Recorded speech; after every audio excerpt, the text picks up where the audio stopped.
Okay, Becky, with the Town of Christiansburg.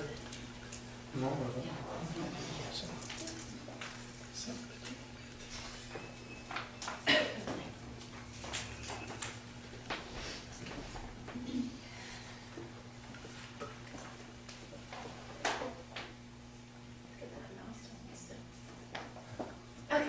Hi, I'm Becky Wilburn. I'm the Director of Public Relations and Human Resources for the Town of Christiansburg. And what I want to do today with my time with you is take a slightly different approach than what you've heard from the other two. And I'm certainly going to get to what it is that we're doing on a daily basis.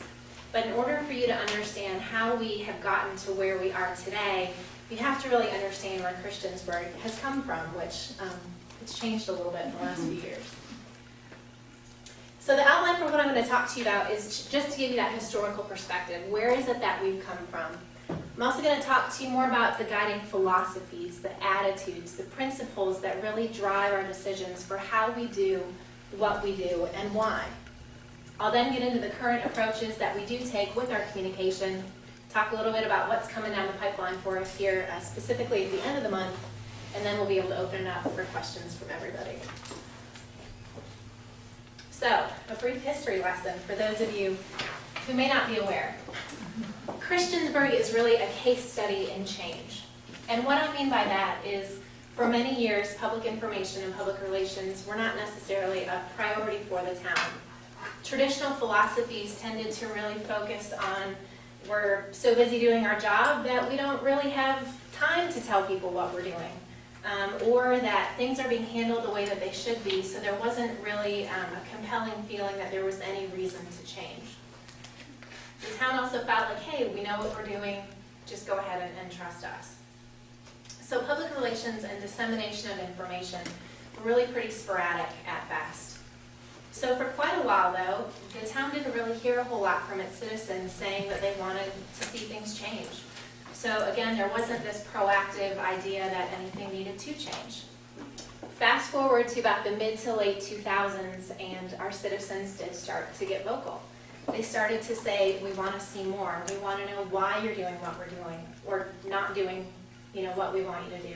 We want to know why you're not communicating with us, or why are you choosing to communicate in these ways. And the town kind of took the approach at that time of not really being sure what was driving this. They didn't necessarily say, oh, hey, great, let's get right on board with that. And so it created this divide between the government and its citizens. So what the citizens did was they really used the tools, the FOIA requests, the ability to attend public meetings, the ability to speak at public meetings, the ability to videotape public meetings, to really try to force the agenda. They were trying to use the tools that they had available to them to collect information as best as possible. They then took this information, put it on blog sites, and used it to discuss what was or wasn't going on. We also had some press coverage of these happenings that was less than positive, that really, again, created that divide. So in hindsight, this was really a battle between traditional approaches to conducting business versus a desire by the public for changes regarding how and when information was communicated to our citizens. But remember, at the time, those working for the town didn't feel like they were doing anything wrong. And so, frankly, they felt like they were kind of under attack. As a defense mechanism, the town really kind of closed ranks even more. They tended to become even more tight-lipped about what was going on. And so it became, again, very much an us versus them atmosphere. Again, that's probably not going to do a whole lot to help the situation. So for those who lived through this on both sides, it was a very troubling time. Our citizens felt like they were simply asking for what should be, pretty basic, consistent, transparent information regarding what the town was doing and why they were doing it. While the government employees, they were quite often distracted by this. They didn't understand why there was so much criticism. So deciding that it was time to do something about it, our town council decided in late 2009 to hire a public relations officer, and I was hired into the position in 2010. It's safe to say, however, that change did not necessarily occur overnight. But little by little, building block by building block, changes did start to occur. So as the Public Relations Department began to develop its programming, two consistent themes really began to emerge that drive the philosophy toward public information in the town of Christiansburg. And those are communication and relationship building. Now, you might say, well, communication, gosh, that's kind of an obvious one to pick, but what I mean by that is that the information that our community desires must be shared or communicated with our citizens. If we, as the local government, aren't talking about it, writing about it, posting online about it, communicating about it, then nobody's going to have the chance to know about it, let alone buy into what we're doing. But in order for the Public Relations Department to be able to communicate what's happening and why, we have to know about it as well. So thus, effective internal communications are also key to what we do. The Public Relations Department works with 14 other departments within the town of Christiansburg. So we also had to work on their mindset of, hey, I'm doing this, the public needs to know about it, and worked on a collaborative internal process so that the Public Relations Department could know in order to let the public know. So that's also where that relationship building comes in. So not only must relationships be built with our community members so that they want to listen to what we have to say, but we also have to build relationships with the people who are going to help us be able to say it. So in addition to the news media, which for a lot of people does remain the sole source of the information that they receive, we also had to work on those internal relationships with each department so that they could really see and buy into and believe the benefits of public information and getting the word out about what they're doing. Any and all of these relationships took time to build, but they also took openness, transparency, and follow-through in order to be effective. So what that's really led us to within the Public Relations Department is what I call the rules to live by. And what these are is these are rules that are promoted by and adhered to by the Public Relations Department, both internally and externally. And they really center around being proactive rather than reactive, that perception is reality, that we must tell our own story, that two-way communication and collaboration are priorities, and that communication is everyone's job. But it also goes about into attitude. So the other thing that's key to success with our proactive communications and response is the attitude in which we deliver it. So what we've really tried to promote through the Public Relations Department is the attitude with which we deliver this information. The town takes a genuine interest in proactively putting out information because we now see the value in doing so. The benefits that are gained from keeping the public informed, providing opportunities for engagement, ultimately builds public trust. When you combine that with the attitude that fulfilling requests for information is simply a part of our job, which we heard earlier, it really promotes this spirit that's positive. The more information we put out proactively, the more information people have in hand, the fewer freedom of information requests are even required because the information's right there for them to be able to find, or we can direct them to it. Oh, here's the link to it on our website. And again, this is all about building trust as we go along through this process. There are other considerations that we have to take into account in deciding what we do and how we do it. Budget is a big one. A couple years ago, there was no public relations department, thus there was no budget. So to create that from scratch and continue to try to build to meet the needs of our community, it's always a balancing act. We're talking about public funding, we're conscientious of the constraints that we're facing. And so we try to be very strategic in deciding what's the cost benefit of this program. Can we afford it to begin with? And B, should we be able to afford it? Is it a good use of funds? We also have to look at staffing levels and availability. I have been very fortunate to be able to add a full-time person to my department since I started it. However, my duties have split to include human resources. So we certainly don't have 2 full-time people in the public relations department, that's for sure, but our public information specialist has been vital in allowing us to continue to promote our messaging. We also have to look at our ability to commit to the mode of communication. So the last thing that we want to do is attach ourselves to the latest, the greatest, the newest, whatever the case may be, or something that, hey, that'd be nice to have, but is it really hitting the people that we need it to hit?